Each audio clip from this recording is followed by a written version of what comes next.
Assalamu alaikum. With a big smile, the Prophet sallallahu alaihi wasallam said the following story. After he finished his salah in the masjid, he got on the pulpit and he said, "Everyone, stay seated where you prayed. Stay seated." Then he said, "Do you know why I gathered you and wanted you to stay?" So they replied, "Allah and His Messenger know best," meaning they don't know why.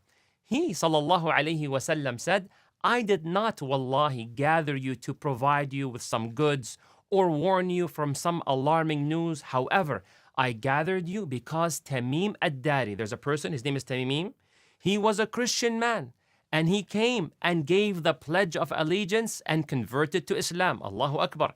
And Tamim shared with me a story with information which matches the information I gave you about Al-Masih ad-Dajjal, the false one-eyed Messiah. He, Tamim, told me that, and now the story starts. He told me that he sailed on a ship with 30 men from the tribes of Lachem and Judam, and they faced storms that tossed them around for a whole entire month, lost in the ocean. Then they brought their ship, they saw an island, and they parked their ship near the island. Then they went on several smaller boats, because the ship is on a distance. You get on a smaller boat, then you sail to the island. Then they entered the island. Then they were met by some living being, not like an animal or human being, something strange. It was so hairy. For how hairy it was, they could not distinguish the front from the back of that living being. So they said, "Whoa, what are you? What is this?" Then that thing spoke and said, "I am the Jassasa." They said, "What in the world is a Jassasa?" It said, "Listen, you guys, go to this man, this human being located in the monastery. Go there. He is so eager to know more about you and get information from you." He sallallahu alaihi wasallam said that Tamim said, "Once it told us, go to this human being, we got so scared that it might be a devil." Like, why would it say go to a human being? Like, if the thing speaking was a human being, it would not say go to a human being. So they got so worried and they said, "Oh, we ran so fast until we entered the monastery." And once they entered, they saw the most interesting sized person they have ever seen, and the most chained and tied person ever. His hands were tied to his neck. Between his knees to his ankles, it was all shackled with steel. So we said, "Oh, who are you?" He said, "I will tell you who I am, but first, tell me who you are and what brought you here." They said, "We are a group from the Arab who were riding a ship." The whole story, I'll summarize it based on the Prophet ﷺ way of delivery.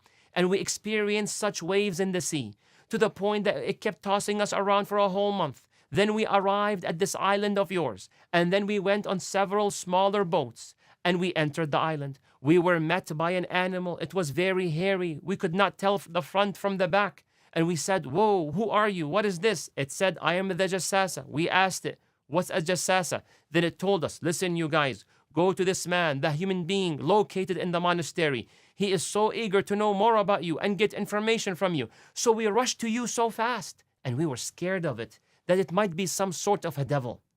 So the man in the chain said, 'Tell me about the palm trees of Baisan.'"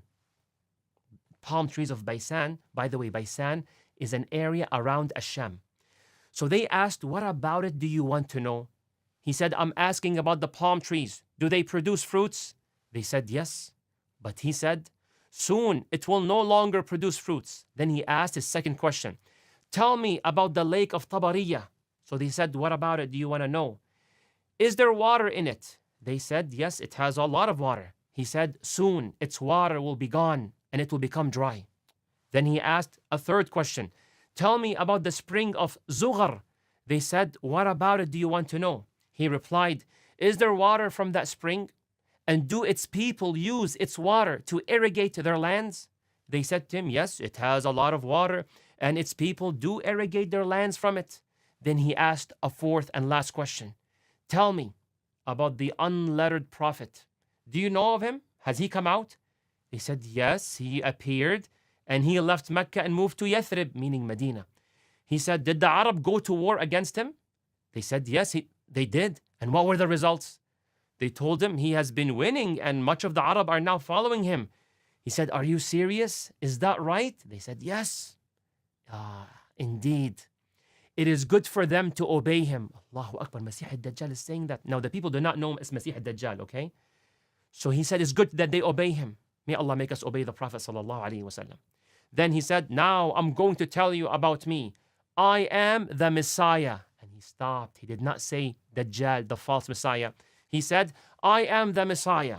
And very soon I'll be given permission to leave. If you wonder why I have my hand like this, because his hand were tied to his neck. May Allah protect us. And very soon I'll be given permission to leave. And I will leave. And I will travel around earth, leaving no village except that I will enter, all within 40 nights, except Mecca and Medina. They both are prohibited for me to enter. Every time I want to enter one of them, I am met with an angel who is holding a sword, confronting me and blocking me from entering it. And there are angels guarding every path to Mecca and Medina. Brothers and sisters, when the Prophet ﷺ said this part of the story, he struck the mimbar with a stick and he said, هذه طيبة, هذه طيبة. This is Taiba, meaning this is Medina. He's happy, he's proud.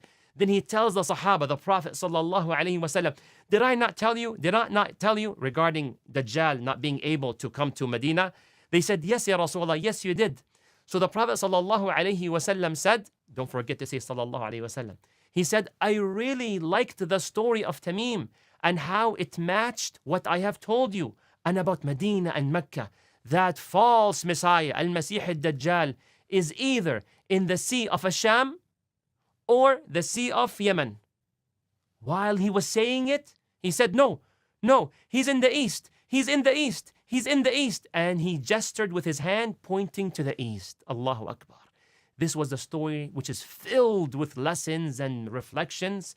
Feel free to share one. May Allah bless you and grant you Jannah and protect you from Al-Masih al-Dajjal. Assalamu alaikum.